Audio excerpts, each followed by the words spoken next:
School service commission পরিচালিত একাদশ দ্বাদশের যে শিক্ষক নিয়োগ প্রক্রিয়া, সেই শিক্ষক নিয়োগ প্রক্রিয়ার জন্য অত্যন্ত গুরুত্বপূর্ণ একটি আপডেট কিন্তু এই মুহূর্তে পাওয়া যাচ্ছে।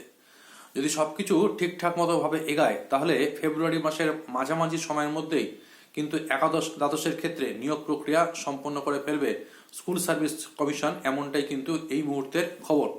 বেশ খানিকক্ষণ আগে সংবাদ মাধ্যম নিউজ 18 বাংলাতে কিন্তু এই খবরটি প্রকাশিত হয়েছে, যেখান থেকে জানা যাচ্ছে যে এ মাসের 21 তারিখের মধ্যেই কিন্তু চূড়ান্ত যে মেধা তালিকা, সেই মেধা তালিকা প্রকাশ করতে চলেছে স্কুল সার্ভিস কমিশন। ইতিমধ্যেই সরকারের উচ্চ মহল থেকে কিন্তু এ বিষয়ে সবুজ সংকেত পাওয়া গিয়েছে যে 21 তারিখের মধ্যেই কিন্তু কমিশন তার চূড়ান্ত যে মেধা তালিকা, সেই মেধা তালিকা প্রকাশ করতে পারে।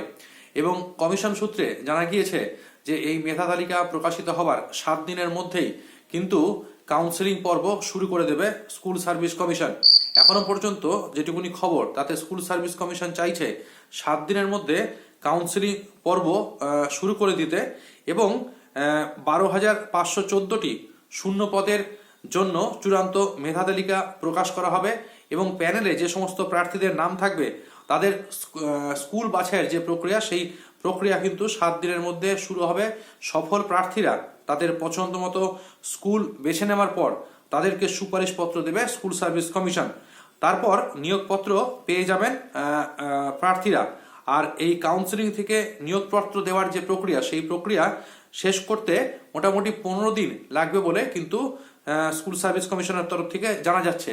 অর্থাৎ সবকিছু যদি ঠিকঠাক মতো এগায় তাহলে স্কুল সার্ভিস কমিশন দাবি করছে যে ফেব্রুয়ারি মাসের মাঝামাঝি সময়ের মধ্যেই কিন্তু একাদশ দ্বাদশের যে নিয়োগ প্রক্রিয়া, সেই নিয়োগ প্রক্রিয়া সম্পন্ন হয়ে যাবে, এমনটাই কিন্তু এই প্রতিবেদনে জানানো হয়েছে। ফলে খবরটা যে অত্যন্ত গুরুত্বপূর্ণ একাদশ দ্বাদশের যারা চাকরি প্রার্থী রয়েছে তাদের জন্য এ বিষয়ে বলার কোনো অপেক্ষাই রাখে না। তবে যেহেতু প্রতিষ্ঠানটির নাম স্কুল সার্ভিস কমিশন, ফলে তারা তাদের কথা তো কোনোদিন ঠিক মতো রাখেইনি, তাই এবারও তারা তাদের কথা ঠিক মতো রাখবে কিনা সে বিষয়ে কিন্তু সন্দেহ থেকেই যাচ্ছে। আপাতত খবর এইটুকুনি। ভালো থাকুন সকলে, সুস্থ থাকুন এবং অবশ্যই চ্যানেলের সঙ্গে থাকুন।